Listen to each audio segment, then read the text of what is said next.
పిఠాపురంలో పవన్ కళ్యాణ్ గెలిస్తే తన పేరును ముద్రగడ పద్మనాభరెడ్డిగా మార్చుకుంటారన్న ముద్రగడ పద్మనాభం అన్నంత పని చేశారు. పేరు మార్పు కోసం ప్రభుత్వపరమైన అన్ని ప్రక్రియలు పూర్తి చేసి గెజిట్ నోటిఫికేషన్ కూడా తెచ్చుకున్నారు. ఈ నేపథ్యంలో ఆయన ఓ వీడియో సందేశం వెలువరించారు. తన పేరు మార్పు వెనక ఎవరి హస్తం లేదని స్పష్టం చేశారు. పేరు మార్పు కోసం దరఖాస్తు చేశాను, ప్రభుత్వం ఆమోదించింది, ఆ మేరకు గెజిట్లోనూ ముద్రించింది, అంతే తప్ప ఎవరి ఒత్తిడి లేదు. నా ఒత్తిడి వల్లే, నా అభ్యర్థనతోనే ప్రభుత్వం ఇంత త్వరగా పేరు మార్పు ప్రక్రియ పూర్తి చేసింది. గతంలో మా అబ్బాయి చల్లారావు అనే పేరును గిరి అని మార్చుకున్నాడు, అందుకు 3 నెలలు పట్టింది. దాంతో నా పేరు మార్పు ప్రక్రియను త్వరగా పూర్తి చేయాలని ప్రభుత్వాన్ని కోరాను. అధికారులు స్పందించి నా పని చేసి పెట్టారు. ఇది నా అంతటా నేను చేయించుకున్నాను, ఇందులో ఎవరి ఒత్తిడి లేదు. ఎంఆర్ఓ ఎస్ఐ నుంచి ధృవీకరణ పత్రాలు తీసుకుని అమరావతి ప్రభుత్వ ముద్రణ కార్యాలయానికి అందజేశాను. అక్కడి అధికారుల నుంచి 2 సార్లు సూచనలు వచ్చిన మీదట ఆ పత్రాలు మరోసారి పంపించాను. ఆ విధంగా పేరు మార్చుకున్నారని వివరించారు. ఇక కార్పు రిజర్వేషన్ల అంశంపైన AP deputy CM Pawan Kalyan ఉద్దేశించి ముద్రగడ పద్మనాభరెడ్డి ఆసక్తికర వ్యాఖ్యలు చేశారు. చేతకాని వాణ్ణి, అసమర్థుణ్ణి, అమ్ముడుపోయాను కాబట్టి ఆ రోజు ఉద్యమాన్ని కొనసాగించలేకపోయాను. పవన్ కళ్యాణ్ గారు కాపుల కోరిక నెరవేర్చలేకపోయారు. ఇప్పుడు మీ చేతిలో రాష్ట్ర ప్రభుత్వం, కేంద్ర ప్రభుత్వం ఉన్నాయి. కాపుల చిరకాల కోరిక తీర్చే అవకాశం, ఆ దమ్ము ధైర్యం మీకు ఉందని అనుకుంటున్నాడు. మీరు తలుచుకుంటే కొన్ని రోజుల్లోనే కాపులకు రిజర్వేషన్లు ఇప్పించగలరు. ఆ సత్తా మీకుంది. ఆ దిశగా కృషి చేసి మిమ్మల్ని ప్రేమించే కాపు, బలిజ యువతను సంతోషపరచాలని కోరుకుంటున్నారంటూ పేర్కొన్నారు. నమస్కారం చెప్పుకుంటున్నానండి. ఆ రోజు పిఠాపురం ఎన్నిక సందర్భంగా పవన్ కళ్యాణ్ గారి మీద సవాల్ చేశాను. ఓటమి చెందానండి. ఓటమి చెందితే పేరు మార్చుకుంటానన్నాను.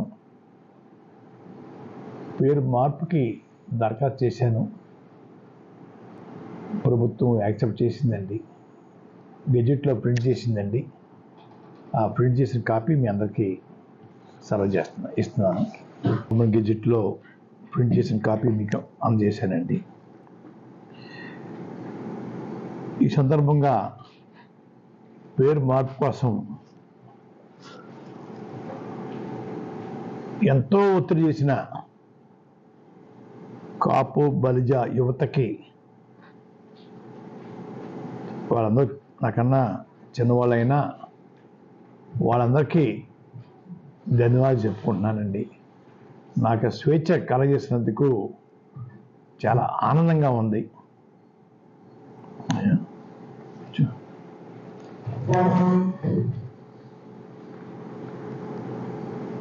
గతంలో జగన్ గారి పాలనలో నేను ఉద్యమం చేయటం లేదు అని పవన్ కళ్యాణ్ గారు తరచూ మాట్లాడుతూ ఉండేవారండి. నా ఇమేజ్ పెంచుకోవడం కోసం ఉద్యమం చేపట్టాడు తప్ప నేనే లాభం పొందాను అనే మాటలు ఎక్కువగా వచ్చేవండి. నేను చేతకానివాడిని, అసమర్థుణ్ణి, అమ్ముడు పోయాను కాబట్టి ఆ రోజు ఉద్యమాన్ని కొనసాగించలేకపోయిన పవన్ కళ్యాణ్ గారు, కాపులకి నేను వారి కోరిక నెరవేర్చలేకపోయాను. మీ చేతిలో రాష్ట్ర ప్రభుత్వం, కేంద్ర ప్రభుత్వం కూడా మీ చేతిలో ఉన్నాయి. కాపుల యొక్క చిరకాల కోరిక తీర్చే అవకాశం, తీర్చే దమ్ము, ధైర్యం మీకు ఉందని నేను అనుకుంటా ఉన్నాను. ఆ దిశగా మీరు తలుచుకుంటే కొన్ని రోజుల్లోనే రాష్ట్రంలోనూ కేంద్రంలోనూ ఆ రిజర్వేషన్ ఇప్పించగల సత్తా మీకు ఉందని నేను భావిస్తూ ఉన్నాను. ఆ దిశగా ప్రయాణం చేసి మిమ్మల్ని ప్రేమించే కాపు, బలిజ యువతని సంతోషపరచమని నేను కోరుకుంటా ఉన్నానండి. అలాగే మీ చేతిలో రాష్ట్ర ప్రభుత్వం, కేంద్ర ప్రభుత్వం మీ చెప్పు చేతల్లో మీ అండతో ఉన్నాయి కాబట్టి ప్రత్యేక హోదా కోసం ఒక అడుగు ముందుకు వేయమని నేను కోరుతా ఉన్నానండి. అది కూడా సాధించాలండి. యువత చాలా నిరాశ నిస్పృహతో ఉన్నారు. ఆ రోజు ఎక్కువ మెజార్టీ ఉండటం వల్ల బీజేపీ ప్రభుత్వం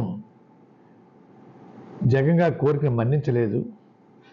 ఈరోజు మెజార్టీ తగ్గింది కాబట్టి మీ ప్రభుత్వం యొక్క అండతో కేంద్ర ప్రభుత్వం నడిచే పరిస్థితి వచ్చింది కాబట్టి మీ మాటకి చాలా విలువిస్తారు కాబట్టి ప్రత్యేక హోదా కార్యక్రమం మీద కూడా దృష్టి పెట్టమని, మరొకటి విశాఖ స్టీల్ ప్లాంట్ కోసం ఎందరో బలిదానాలు చేశారండి. ఎందరో, కొన్ని తెలిసి కొన్ని తెలియక, కొన్ని బయటకు వచ్చినాయి, కొన్ని బయట రాని ఉన్నాయండి. అలాగే చాలామంది ఆ రోజు గౌరవ శాసనసభ్యులు ఆ స్టీల్ ప్లాంట్ సాధన కోసం పదవులు త్యాగం చేశారండి. అటువంటి స్టీల్ ప్లాంట్ని ఈరోజు ప్రైవేటు పరం చేయడానికి గతంలోనే తీర్మానం చేశారు కేంద్రంలో. ఈరోజు మీ చేతిలో కేంద్ర ప్రభుత్వం ఒక కీలుబొమ్మ, మీరేం చెప్తే అది చేయవలసిందే వారు. కాబట్టి అది ప్రైవేట్ పరం అవ్వకుండా ప్రభుత్వం ఆధీనంలో ఉండేలాగా ప్రయత్నం చేయమని నేను కోరుతా ఉన్నానండి.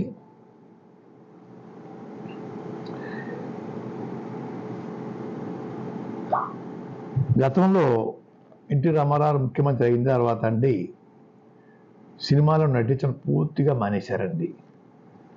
అది చట్టం ఒప్పుకోక అన్నది నాకు తెలియదు కానీ రూల్స్ పూర్తిగా మానేశారండి ఆయన.